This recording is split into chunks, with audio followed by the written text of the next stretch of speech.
Hello दोस्तों, कैसे हैं आप सब। आज की हमारी कहानी है भरोसा। माँ, मैं सच बता रही हूँ। कल रात अजय भैया सगुन भाभी के लिए एक बड़ा पैकेट लेकर आए थे। लगता है उन्हें घर का खाना अच्छा नहीं लगता है। मुझे पूरा यकीन है कुछ खाने पीने का ही सामान था। अब आस पड़ोस के देखने वाले तो यही कहेंगे, आप बहू को खाने नहीं देती, इसीलिए पति छुपाकर अपनी पत्नी के लिए चीजें लाता है। माँ, बदनामी सिर्फ आपकी होने वाली है। अभी रोक लीजिए वरना। बेटी रुचि ने अपनी माँ को मिर्च मसाला लगाते हुए बात बताई। जानकी जी कान की जरा कच्ची थी, तुरंत अपनी बेटी की बातों में आकर चिल्लाईं। ऐसा क्यों? भला हमारे घर में तो सब कुछ बनता है। मैं तो सगुन बहू का कितना ख्याल रखती हूँ। उसके खाने पीने पर कभी पाबंदी नहीं लगाती, बल्कि कितनी बार वो अपनी पसंद का खाना खाती है।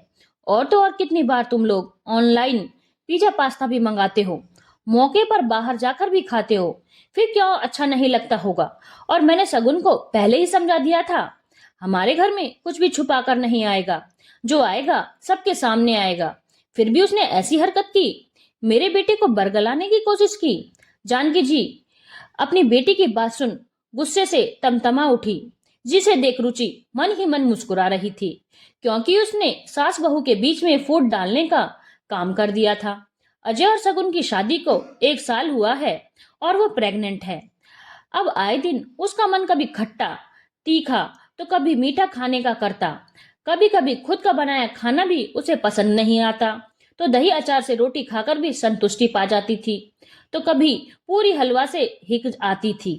बस अपनी भाभी की इसी परेशानी का फायदा उठाकर रुचि ने उसके खिलाफ अपनी माँ के कान भर दिए।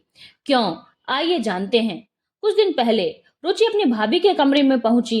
भाभी, क्या मुझे आप अपनी घड़ी दे सकती हैं?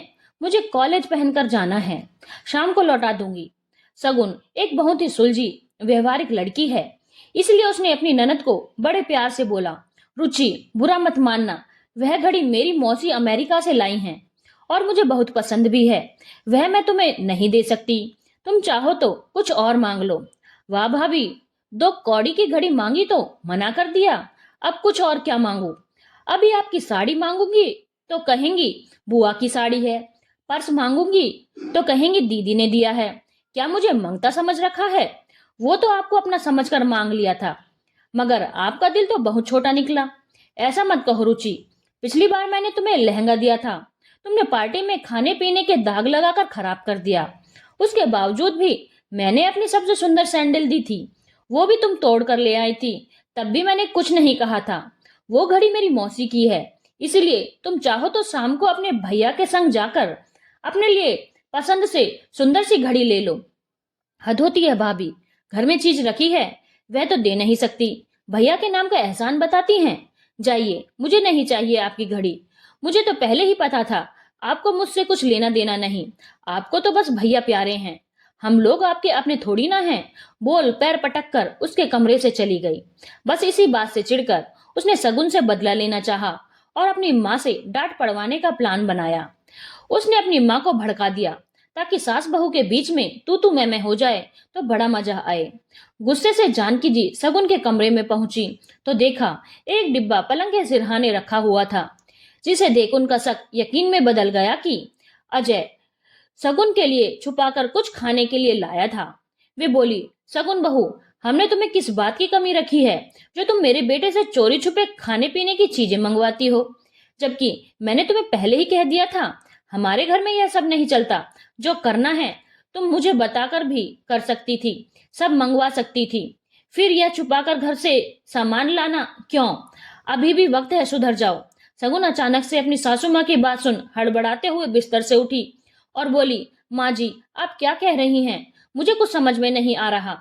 हाँ, तुम्हें क्यों समझ में आएगा?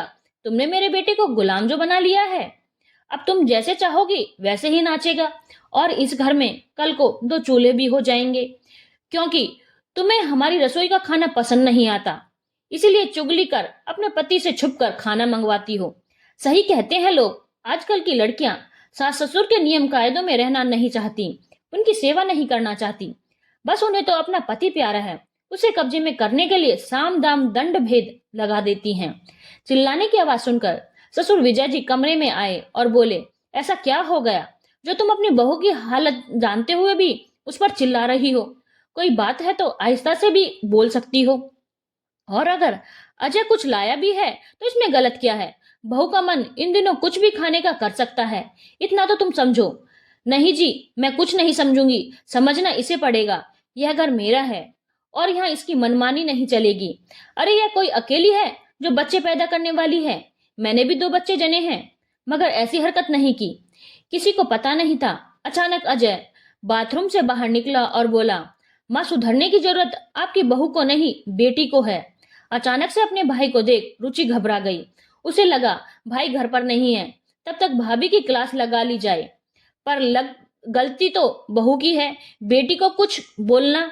माँ, आप तो जानती हैं शगुन को कभी भी एसिडिटी और अपच हो जाता है।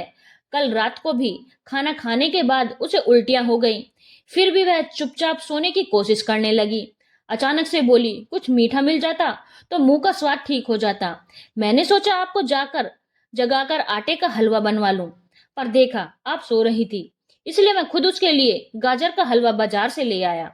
और मैं जब इसे खिलाने लगा तो कहने लगी, नहीं, मम्मी जी को यह बिल्कुल पसंद नहीं आएगा कि मैं अकेले चुपचाप कुछ खाऊं। वह मेरे लिए कितना कुछ बनाती हैं, मेरा बहुत ध्यान रखती हैं, मैं उनका दिल नहीं दुखाऊंगी। आप यह हलवा रख दीजिए, कल सुबह हम सब मिलकर खाएंगे। मेरे लिए ठंडा दूध ला दीजिए, वही पी लूंगी। इसीलिए वो बन डिब्बा ऐसा का ऐसा ही रखा है। शायद आपकी लाडली बिटिया ने मुझे बाजार से आते हुए देख लिया, इसलिए आपके कान भरकर यह बखेड़ा खड़ा कर दिया। आप दोनों के बीच गलतफहमी पैदा कर अपनी भाभी को डांट पड़वाने की कोशिश कर रही थी, जो कि सरासर गलत है।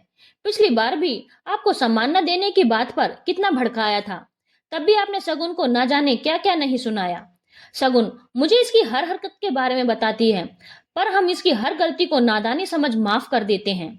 अब आप ही फैसला कीजिए किसका क्या करना है, वरना सच में गलत फहमियों के बीज बोकर यह आपके घर में 2 चूल्हे करवा देगी। जानकी जी ने बेटी रुचि को एक जोरदार थप्पड़ जड़ने ही वाली थी कि शगुन ने उन्हें रोक दिया, मगर गुस्से से बोली, कॉलेज का आखिरी साल है, पढ़ाई पर ध्यान दो और अपने पैरों पर खड़े होने की सोचो। ऐसे घर में कलह मचाकर बुरी ननद बनने से अच्छा है एक अच्छा इंसान बनो। आइंदा बिना सोचे समझे अपनी भाभी के बारे में बोला तो मुझसे बुरा कोई नहीं होगा।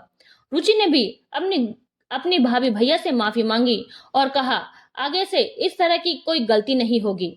शगुन ने उसके आंसू पोंछे और बोली, अगर तुम्हारा होने वाला भतीजा या भतीजी अपनी बुआ को ऐसे रोते हुए देखेगा तो रोतलू हो जाएगा। इसलिए अब मुस्कुराओ और यह लो, मैंने तुम्हारे लिए अपनी घड़ी से भी सुंदर घड़ी मंगवाई है। यह देख रुचि को बहुत आत्मग्लानि हुई और तुरंत अपनी भाभी के गले मिलकर सारे गिले शिकवे दूर कर लिए। धन्यवाद दोस्तों। अगर आपको कहानी अच्छी लगी हो तो चैनल को लाइक, शेयर और सब्सक्राइब करना ना भूलें।